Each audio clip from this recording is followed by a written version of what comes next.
இப்போது நாங்கள் வெளிநாட்டில் இருந்து பேசக்கூடிய ஒருவரை நாங்கள் மிக நேரங்கள் மாறுபட்டு இருக்கின்ற காரணத்தினால் அவர்களையும் இங்கு உள்வாங்கி அவர்களை அழைத்துக் கொள்ளுதல் வேண்டும். மிக நீண்ட காலத்தில் தொடர்பில் இருந்து இன்று வரை அந்த தொடர்பை பேணி பாதுகாத்து அந்த நிலைமையில் அவருடைய திருமணத்திற்கும் அவர் வந்து வாழ்த்து கூறியிருப்பார். அப்படி மாவை சேனாதி அண்ணர் மூலம் திருமணத்தையும் அங்கு செய்து கொண்ட திரு பஞ்ச் ராமலிங்கம் அவர்கள் உலக தமிழ் பண்பாட்டு இயக்கத்தின் சிறப்பு தலைவர். அவரை இங்கு நாங்கள் நினைவுரை வழங்க அழைக்கின்றோம். நன்றி. நான் நீங்கள் பெருந்தரலாக அங்கே கூடியிருந்து இந்த நிகழ்வினை முன்னெடுப்பது மிகவும் மனநிறைவாக இருக்கின்றது. இந்த நேரத்தில் இது உரையாற்றுவதற்கான நேரமாக நான் கருதவில்லை. இந்த நிகழ்விலே உங்களுடைய கருத்துக்கள் எல்லாம் எப்படி ஒருநிலைப்பட்டு நிற்கின்றதோ அதுபோலத்தான் நானும் இருக்கின்றேன். ஒரே ஒன்றை மட்டும் நான் இங்கே பதிவிட விரும்புகிறேன். இந்த போராட்ட காலங்களிலே கூட போராட்டங்களுக்கு எந்த அளவிற்கு அவர் முன்னுரிமை அளித்தாரோ அதே அளவிற்கு இந்த இளைஞர்களை வெளிநாடுகளுக்கு படிக்க செய்வதற்கும் அதற்கான விசா ஏற்பாடுகளை செய்வதற்கும் அவர்களுக்கு இடம் பெற்று தருவதிலும் அவர் ஆற்றிய அந்த பணிகள் 80களிலே அவர் ஆற்றிய பணிகள் எப்பொழுதும் நினைவு கூறத்தக்கது. அன்று அவரால் பயன்பெற்றவர்களெல்லாம் இன்று உலக நாடுகளிலே நல்ல நிலையிலே இருந்து கொண்டிருக்கின்றார்கள். எனக்கு ஒரு மனநிறைவு, அவர் மறைந்திருக்கின்ற இத்தருணத்திலே அண்ணன் பகீரதன், திரு மாவை தங்கராஜா போன்றவர்கள் இருப்பது அவர்களுடைய வரலாற்றை முன்னெடுப்பதற்கும் அவர் இந்த தமிழீழ போராட்டத்தில் என்னென்னலாம் செய்ய இணைத்தாரோ அதனை ஒரு படி மேலே எடுத்து செல்வதற்கும் வாய்ப்பாக அமைந்தது. இவர்களுக்கு மத்தியிலே அவர் இருந்து அவர் விட்டு சென்ற பணிகளை இவர்கள் முன்னெடுப்பார்கள் என்ற நம்பிக்கை எனக்கு இருக்கின்றது. 2 மாதங்களுக்கு முன்பு தொலைபேசியிலே சொன்னார், டிசம்பர் மாதத்திலே இந்த தமிழரசு கட்சியினுடைய 75வது ஆண்டு விழாவை தமிழக புதுச்சேரியில இருக்கின்ற தலைவர்களை எல்லாம் கூப்பிட்டு மிக சிறப்பாக செய்ய வேண்டும், அதற்கு ஆவணம் செய்யுங்கள் என்றார். அதையெல்லாம் செய்ய முடியாத நிலையிலே அவர் நம்மை விட்டு இருந்திருக்கின்றார்கள். அதுபோல் அவருடைய எண்ண ஓட்டத்திலே பல நிகழ்வுகள் முற்று பெறாமல் இருக்கின்றன. அவற்றையெல்லாம் இவர்கள் முன்னெடுக்க வேண்டும் என்று வேண்டி விரும்பி கேட்டு விடைபெறுகிறேன். நன்றி, வணக்கம். பேராசிரியர் அவர்கள் இறுதியாக கூறிய விடயம், அவருடைய எண்ணங்களை நாங்கள் எப்படி செயல்படுத்த வேண்டும் என்பதை நாங்கள் தீர்மானிக்க வேண்டும் என்ற நிலைமையில் அந்த கருத்தை பேராசிரியர் அவர்கள் கூறினார். அவருடன் நீண்ட தொடர்பை வைத்துக் கொண்டிருந்தவர் மிக மிக வேதனைப்பட்டு இந்த நேரத்தில் இந்த செயல்பாடுகளை எப்படி செய்யலாம் என்று சொல்லி அடிக்கடி தொடர்பு கொண்டிருந்தவர். இப்போது அவர் பேசி சென்றார். அவரை தொடர்ந்து இந்த இடத்தில் MTV நிலையத்தின் அவர் எங்களுடன் சேர்ந்து இந்த நிகழ்ச்சியை செய்வதற்காக பல விதத்தில் உதவிகள் செய்தவர். அவருடைய MTV தொடர்பில் அவரை இங்கு உரையாற்றும்படி அன்பாக கேட்டுக்கொள்கின்றோம். முதலிலே மாவியானுடைய இந்த நிகழ்விலே கலந்து கொள்ள வந்திருக்கும் அனைவருக்கும் இனிய மாலை வணக்கம். அண்ணாவை பற்றி சொல்வதாக இருந்தால் நிறையவே இங்கே சொல்லிவிட்டார்கள்.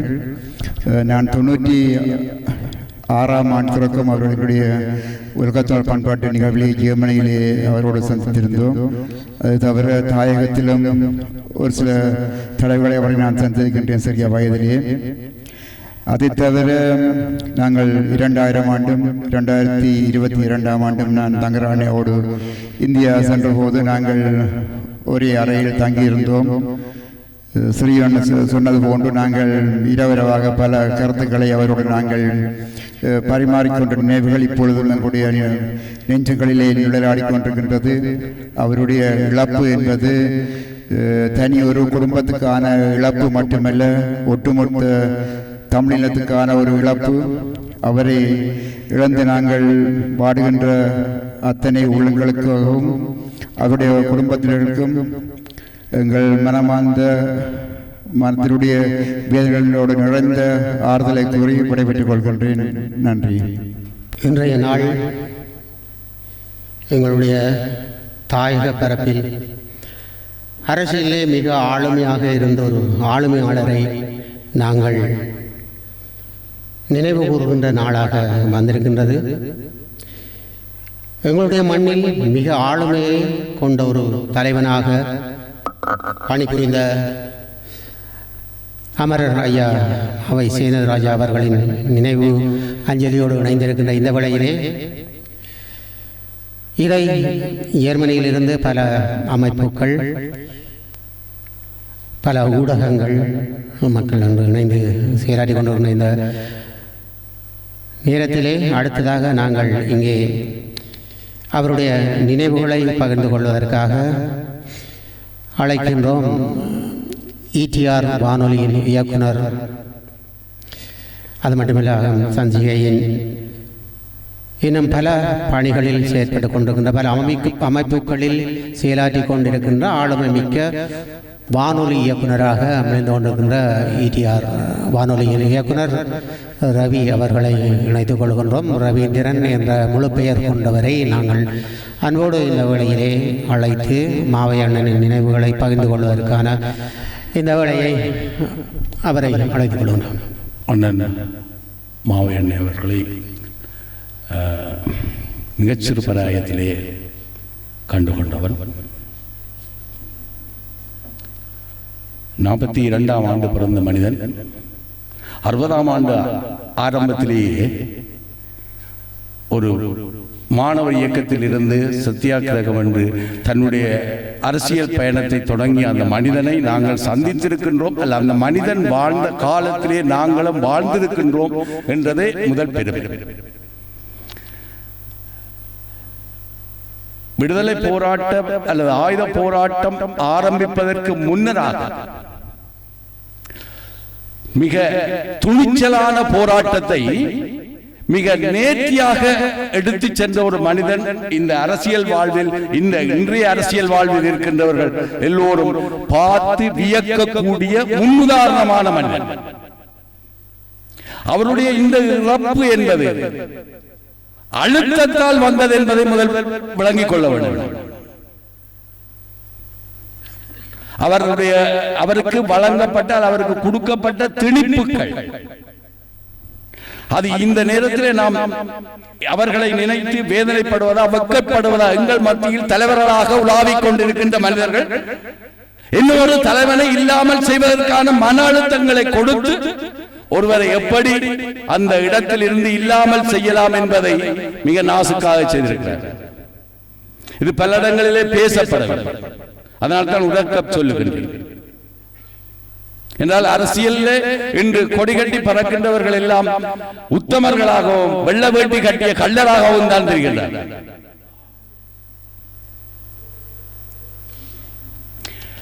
ஒரு பக்கம் இந்த தமிழக கட்சியை விழுங்குவதற்காக இந்திய அரசும், இன்னொரு பக்கம் அமெரிக்க அரசும் தமிழர்களுக்கு ஒரு பலமான அரசு அல்லது தமிழர்களுக்கு ஒரு பலமான கட்சி இருப்பதை விரும்பிக் கொள்ளாத சக்திகளுடைய பின் விளைவாக அல்லது பின்னுக்கு இருந்து இயக்கியதனுடைய விளைவுதான் நாம் இழந்து கொண்டிருக்கின்ற அத்தனை தலைவர்களுடைய காரணங்கள்.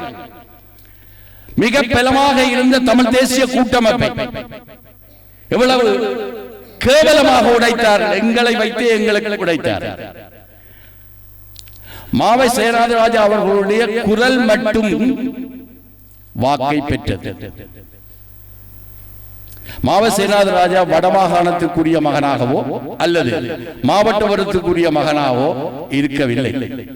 இன்று இருக்கின்ற வடமாகாணத்திலே இருக்கின்ற வடக்கு பிரதிநிதித்துவப்படுத்துகின்ற தமிழ் தலைவர்களில் ஆரம்ப காலம் முதல் கொண்டு வடக்கு கிழக்கை இணைத்த ஒரு தமிழ் தலைவராக இருந்தார் என்பதை இங்கே நிச்சயமாக நீங்கள் எத்தனை பேர் அறிந்திருப்பீர்கள் என்று தெரியவில்லை. இன்று இருப்பவர்கள் குண்டு சட்டிகளிலேயே குதிரை ஓடுகின்ற விளையாட்டு தான் செய்கிறார்கள். தங்களுடைய தொகுதி மக்கள் எப்படி வாக்கை பெற்றுக்கொள்ள, வாக்கு அரசியலிலே இருக்கின்ற மக்கள் அல்லது வாக்கு அரசியலிலே இருக்கின்ற அரசியல்வாதிகள் தான் இருக்கின்றார்கள். ஒரு பொது நல கட்சி நல நோக்கோடு இருந்த அரசியல்வாதிகள் என்பது இன்று இல்லை என்று சொல்லுகின்ற அளவிற்கு வந்துவிட்டது.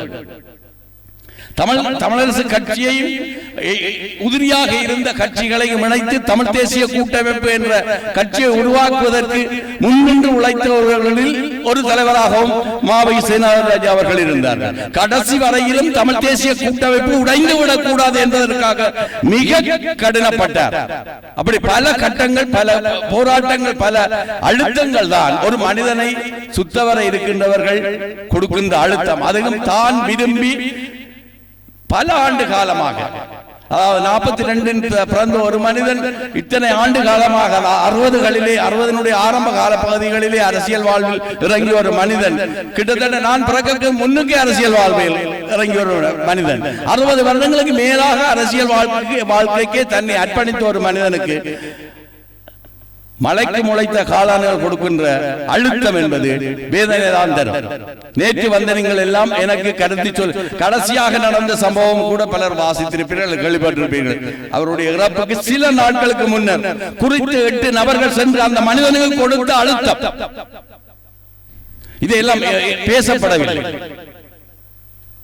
ஒரு மனிதன் இறப்பதற்கு அவன் விரும்புகின்ற துறை, அல்லது அவன் விரும்பி நேசித்து வாழுகின்ற, உயிராய் உடலாய் நேசித்து வாழுகின்ற அந்த கட்சி, அந்த மக்கள், அந்த மக்களுடைய அபிலாஷை, இவற்றை நேசித்த ஒரு மனிதனுக்கு கூட இருப்பவர்கள் அவர்கள் வளர்த்து விட, மாவை சேனாதராஜா அவர்களால் வளர்க்கப்பட்டவர்களால் கூட இருந்தவர்களுடைய துரோகம், இத்தனைதான் அந்த ஒரு மனிதனுடைய உயிர் இல்லாமல் போவதற்கு காரணம். நாம் அஞ்சலி செய்வதிலோ அல்லது இதுகளை பற்றி அறியாமல் இருப்பதோ மிக தவறு. தமிழினத்தை எங்கோ கொண்டு செல்ல விடும். நான் பெயர்களை சொல்ல முடியும். நான் யாருக்கும் பயந்து எங்கேயுமே ஒளிவாங்கில் போய் சொல்லவோ அல்லது பயப்படுவதும் இல்லை. இந்த தமிழ் தேசிய கூட்டமைப்புகள் இரண்டு தூண்களாக வளர பார்க்கின்றார்கள். இந்த 2 தூண்களையும் இல்லாமல் ஒரு பொது கட்சியாக கொண்டு செல்ல வேண்டும் என்ற மாவை சேனாதராஜா தனக்கு தலைவர் பதவி வேண்டாம் என்று எழுதி கொடுத்து விட்டு சென்றும் கட்சி நாசமாக போகுது என்ற ஒரு எண்ணத்தை திருப்பி மனதில் எடுத்து, இல்லை நான் திருப்பியும் தலைவராக வருகின்றேன் என்று சொன்ன போதும் அவர்கள் ஏற்றுக்கொள்ளவில்லை. அவர்களுக்கு தேவை பதவி. அந்த பதவி ஆசையினால் பலிக்கிடா ஆக்கப்பட்டது அவர்தான் மனிதன். அந்த மனிதனுடைய அபிலாசைகள், அந்த மனிதனுடைய எதிர்பார்ப்புகள், அந்த மனிதன் விரும்பிய விடயங்கள் எல்லாம் நிறைவேற்றுவோமானால் அதுதான் அந்த மனிதனுடைய ஆத்மா சாந்தியாக அமையும். அவர்களுடைய எதிர்பார்ப்பு, அவருடைய கனவு, அவற்றை நாம் நிறைவேற்றுவோமானால் அந்த ஆத்மா சாந்தி அடையும். அதுவரையில் அந்த ஆத்மா நம்மை சுத்திக் கொண்டுதான் தெரியும். அதற்கு நாம் என்ன செய்ய போகின்றோம், அல்லது இந்த விடயங்களை நாம் விளங்கிக் கொள்ள வேண்டும். முதல் இன்றைக்கு எங்களை சுத்தி இந்த தமிழ் அரசியல்வாதிகள் என்ன செய்கின்றார்கள் அதை தெரிந்து கொண்டாலே நாம் சில விடயங்களில் இருந்து இலகுவாக வெளிவர முடியும் அல்லது புரிந்து கொள்ள முடியும். இந்த விடயங்களை நாம் நிச்சயமாக புரிந்து கொள்ள வேண்டும். இதில் ஆழமான இன்னும் நிறைய விடயங்கள் இருக்கின்றது. நான் நினைக்கிறேன் மாவை சேனாதராஜா அவர்களுடைய இறப்பின் அடுத்த நாள் மிக நீண்ட ஒரு கட்டுரை முகநூலில் போட்டிருந்தேன். இந்த விடயங்களை தேடி பாருங்கள். அவருக்கு நடந்த இழப்பு இன்னும் ஒரு தலைவரை நாம் இழந்து விடக்கூடாது. ஆக அவருடைய குடும்பத்தாருக்கு, சகோதரர் தங்கராஜ் அண்ணன் அவர்களுக்கும் அவர்களுடைய ஆத்மா சாந்தி அடையும், அவர்களுடைய மனம் மீண்டும் திருப்தி அடைந்து அல்லது மீண்டும் சாந்தி அடைந்து தங்கராஜ் அண்ணன் அவர்கள் மீண்டும் பொது விடயங்களுக்கு வர வேண்டும். அவருடைய இவரை காணுகின்ற போது அவருடைய ஞாபகங்கள் எங்களுக்கு தொடர்ச்சியாக எல்லாருக்கும் வர வேண்டும் என்று கேட்டு விடைபெற்றுக் கொள்கின்றேன். தனது ஆதங்கம் எல்லாம் இங்கு கொட்டினார். தீதும் நன்றும் பிறர் பெற வாரா. என்று சொல்லுகின்ற நிலைமையிலும் அவருடைய தன்மையில் அரசியல் எப்படி சென்றது என்ற நிலைமையில் இறுதி காலத்தில் ஏற்பட்ட சம்பவங்களை மிக ஆணித்தரமாக இங்கு எடுத்து கூறினார். அது இங்கு கூறிய விடயத்தில் காத்திரமான தன்மைகளை மற்றவர்களுக்கு அதை எடுத்து காட்டுவதாக அமையும் என்ற நோக்கில் திரு ரவீந்திரன் அவர்களுக்கு நன்றியை கூறிக்கொண்டு, இப்போது இந்த தமிழர்களுடைய அரசியலில் தவிர்க்க முடியாமல் இன்றும் தேவை தேவை என்று கொண்டு இருக்கின்ற ஒரு சிலரில் திரு அமிர்தலிங்கம் ஐயா அவர்களை நாங்கள் மறந்துவிட முடியாது. அமிர்தலிங்கம் ஐயா அவர்களுடனும் திருமதி மங்கையர்க்கரசி அமிர்தலிங்கம் அவர்களுடனும் இணைந்து பல வேலைகளை செய்தவர் திரு மாவை சேனாதிராஜா அவர்கள் அண்ணன்.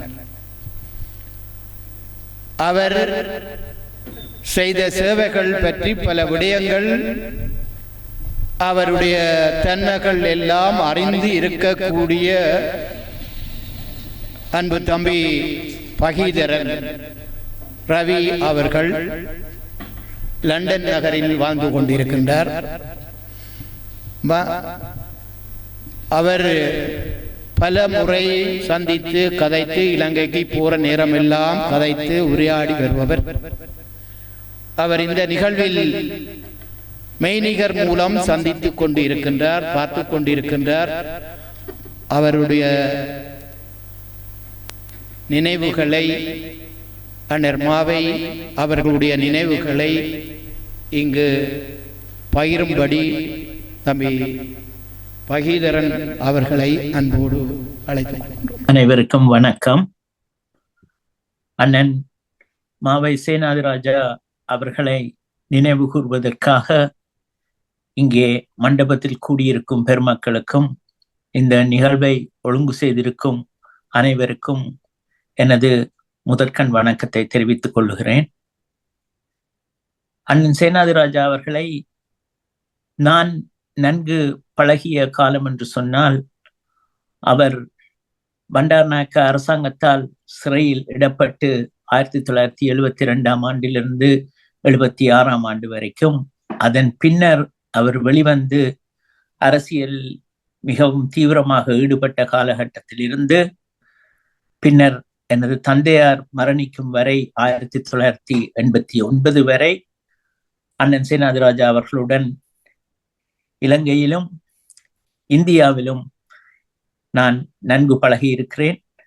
அதைவிட யுத்தம் முடிந்த பின்னர் பல தடவைகள் அவரை பல நாடுகளிலும் சந்தித்து அவருடன் பேசி பழகக்கூடிய சந்தர்ப்பம் கிடைத்தது. அவருடைய குடும்பமும் எமது குடும்பமும் என்றுமே பிரிக்க முடியாத அளவுக்கு இணைந்திருந்த 2 குடும்பங்கள்.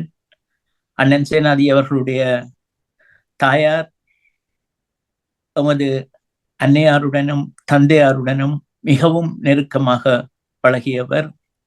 அதனால் தானோ என்னவோ எனது தாயார் இறந்த அதே காலகட்டத்தில்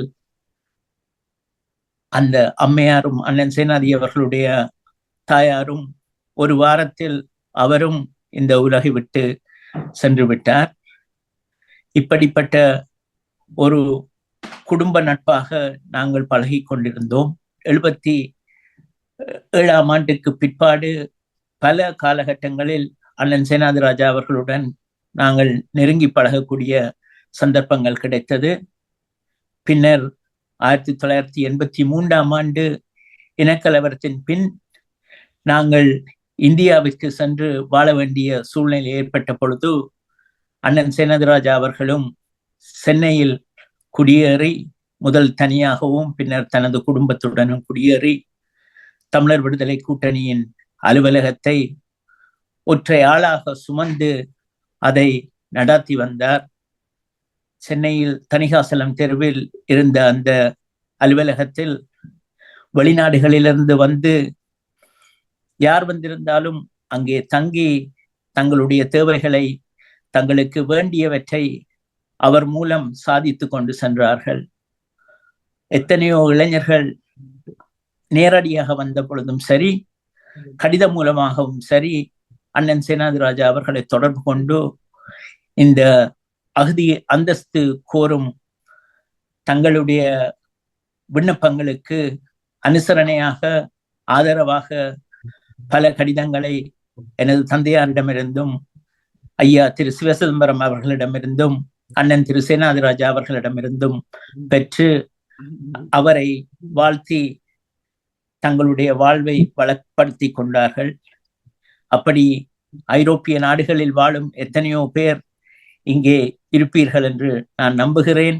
உங்கள் மனதில் அவர் நிறைந்திருப்பார் என்று நம்புகிறேன். 83ஆம் ஆண்டுக்கு பிற்பாடு சென்னையில் இருந்து எமது அரசியல் போராட்டத்தை முன்னெடுத்த காலகட்டத்தில் அண்ணன் சேனாதிராஜா பல முனைகளில் வேலை செய்து கொண்டிருந்தார். ஒரு பிரச்சார பீரங்கியாக எனது தந்தையுடனும் தாயுடனும் தமிழ்நாட்டின் பல இடங்களில் கூட்டங்களில் பங்கு பற்றி பேசினார். அதே நேரத்தில் தமிழர் விடுதலை கூட்டணியின் பிரசுரங்களை அங்கிருந்து தானாக வெளியிட்டு பல விதங்களில் சேவையாற்றி கொண்டிருந்தார். எனது பின்னர் இந்திய இலங்கை ஒப்பந்தம் ஏற்பட்ட பின்னர் இன்னொன்றை குறிப்பிட வேண்டும்.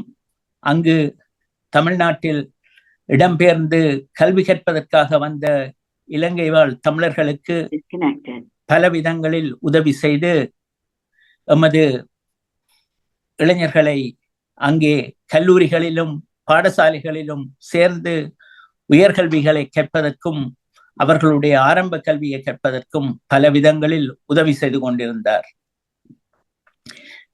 இலங்கை இந்திய ஒப்பந்தம் நடைமுறைப்படுத்தப்பட்ட பின்னர் எனது தந்தையார் இலங்கை திரும்பிய பொழுது அவருடன் சேர்ந்து சென்று அங்கே இலங்கையில் கொழும்பில் ஒரு வீட்டில் தங்கியிருந்து அவரும் சேர்ந்து தன்னுடைய சேவையை, கட்சிக்குரிய சேவையையும் எமது இனத்திற்குரிய சேவையையும் தொடர்ந்து செயற்பட்டு வந்தார். 1989 எனது தந்தை மரணித்த பின்னர் அவருடன் எங்களுடன் சென்னைக்கும் இலங்கையிலிருந்து எம்முடன் சென்னைக்கும் டெல்லிக்கும் வந்து எங்கள் குடும்ப உறுப்பினராக எமது சோகத்தில் பங்கு பற்றி இந்திய தலைவர்களை எல்லோரையும் சந்திப்பதில் அவரும் பங்கு பற்றியிருந்தார். இங்கே இந்த நிகழ்வில் கலந்து கொண்டிருக்கும் எனது அன்பிற்குரிய தம்பி பேராசிரியர் திரு பாஞ்ச் ராமலிங்கம் அவர்களுடைய திருமணத்திற்கும் அண்ணன் சேனாதிராஜா அவர்கள் வந்து அவரை வாழ்த்தி பேசி அந்த சந்தர்ப்பங்களை எல்லாம் மறக்க முடியாது. பேராசிரியர் திரு பாஞ்ச் ராமலிங்கம் அவர்கள் பாண்டிச்சேரியில், புதுச்சேரியிலும் பல இடங்களிலும், அதை சேர்ந்த திண்டிவனம் போன்ற பல இடங்களிலும் ஏற்பாடு செய்த தமிழர் விடுதலைக்குரிய கூட்டங்களில் எல்லாம், கொள்கை விளக்க கூட்டங்களில் எல்லாம் எதற்காக நாங்கள் ஒரு தேசியத்தை முன்னெடுத்து போராடி கொண்டிருக்கிறோம், எதற்காக நாங்கள் தனிநாடு கேட்டோம், எதற்காக போராடுகிறோம் என்ற கொள்கை விளக்கங்களை பேசி தமிழ்நாடு முழுவதும் பிரச்சாரம் செய்வதில் அவர் முன்னிலை வகுத்து செயல்பட்டார். தமிழ் தேசியத்தை நெஞ்சிலே சுமந்து அந்த ஒளியை தொடர்ந்து கொண்டு சென்றவர்களில் கடைசி நபராகத்தான் நான் அண்ணன் சேனாதிராஜா அவர்களை பார்க்கிறேன். அதன் பின்னர் நான் குறிப்பிடுவது தலைவர்களிடம் இருக்கும் ஒரு தகுதியை. அதன் பின்னர் இப்பொழுது இருப்பவர்களில் யாருக்கு அந்த தகுதி இருக்கிறது என்று எனக்கு தெரியாது. அதற்கு காலம்தான் பதில் சொல்ல வேண்டும்.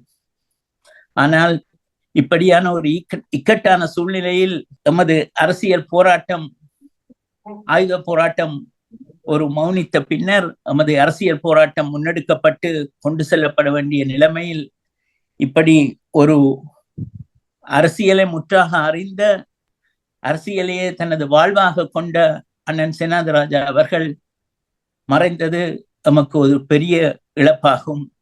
அதை நாம் ஈடு செய்ய முடியாத நிலைமையில் இருக்கிறோம். இதை தவிர அவருடன் இருந்த உறவு நமக்கு அண்ணன் தங்கராஜா அவர்களுடன் தொடர்ந்து கொண்டிருக்கிறது. அதனால் தானோ என்னவோ, அந்த அன்பின் நிமித்தம் தானோ என்னவோ தெரியாது, நான் சென்னையில் இருந்த பொழுது இந்த செய்தியை கேள்விப்பட்டு அண்ணன் சேனாதிராஜா அவர்களின் இறுதி அஞ்சலி நிகழ்விலும் பங்கு பெற்றக்கூடிய சந்தர்ப்பத்தை எனக்கு இறைவன் ஏற்படுத்தி கொடுத்திருந்தார். அதற்கு நான் இறைவனுக்கு நன்றி செலுத்த கடமைப்பட்டிருக்கிறேன். அண்ணனின் பிரிவை அவருடைய இழப்பினால் வாடியிருக்கும் அவரது குடும்பத்துக்கும், மனைவிக்கும், அந்த 3 பிள்ளைகளுக்கும், அவரது சகோதரத்துக்கும் எனது அனுதாபத்தை இப்பொழுதும் தெரிவித்து எனது சிற்றுரையை முடிக்கிறேன். இந்த சந்தர்ப்பத்தை வழங்கியதற்கு நன்றி தெரிவித்துக் கொள்கிறேன். வணக்கம். மதிப்புக்குரிய மாவை சீனாராஜா அவர்களின் அஞ்சலி நினைவில் கலந்து கொண்டு வந்திருக்கும் அனைவருக்கும் எனது வணக்கம். இன்றைய காலகட்டத்தில் தமிழ் மக்கள் மத்தியிலே வாழ்ந்து மறைந்த ஒரு பெரும் தலைவர் திரு மாவை சீனாராஜா அவர்கள். அவர் ஒரு தலைவராக இளமையில் இருந்தே தலைவராக வந்தவர். திடீரென்று தலைவராகிறதுக்காக வந்தவர் அல்ல, தமிழருக்கு சேவை செய்வதற்காகவே தலைவராகி இருந்தவர். அவர் ஆரம்ப காலத்தில் இருந்தே தமிழ் மக்களுக்கும் தமிழ் தேசத்திற்கும் தன்னால் என்ற பங்களிப்பை ஆற்றி சென்றுள்ளார். அவரை நாங்கள் நினைவு கூறும் காலகட்டத்தில் இப்பொழுது நமக்கு நினைவு வருகிறது. முத்த வழியில் அவர் வரும்போது சனங்கள் மத்தியிலே ஒரு ஆர்ப்பரித்த எழுச்சி உணவு தென்படும். திருமதி மங்கையரசி அப்துல் அவர்கள் பேசிக் கொண்டிருக்கும் போதோ அல்லது வேறு யாரும் பேசிக் கொண்டிருக்கும் போதோ அவர் சிறையில் இருந்து வந்த காலகட்டத்தில் மாவை அவர்களை அந்த சூழ்நிலை வரும்போது அங்குள்ள இளைஞர்கள் எல்லாம் ஒழுங்கி ஆரவாரிக்கு கூக்குரல் போட்டு தங்கள் உணர்வுகளை கொன்ற ஒரு காலகட்டம். அந்த காலகட்டத்தில் இருந்தே அவர் தமிழ் மக்களுக்காக தங்களால் பணியை தொடர்ந்து செய்து கொண்டு வருகின்ற ஒரு பெரும் தலைவர். இறுதி காலகட்டங்களிலும் அவர் தந்த பணியை மக்களுக்காக ஆற்றி சென்றுள்ளார். அவர் ஆற்றிய போது அவருக்கு ஏற்பட்ட பல இடையூறுகள் எங்கள் மத்தியிலே எல்லாருக்குமே தெரியும். அவ்வளவு இடையூறுகளையும் தாங்கிக் கொண்டு அவர் எங்கள் மக்கள் விடுதலைக்காக தன்னால் என்ற முயற்சிகளை செய்து கொண்டிருக்கிற போது எம்மை விட்டு பிரிந்தது எல்லோருக்கும் ஒரு துயரமான செய்தி.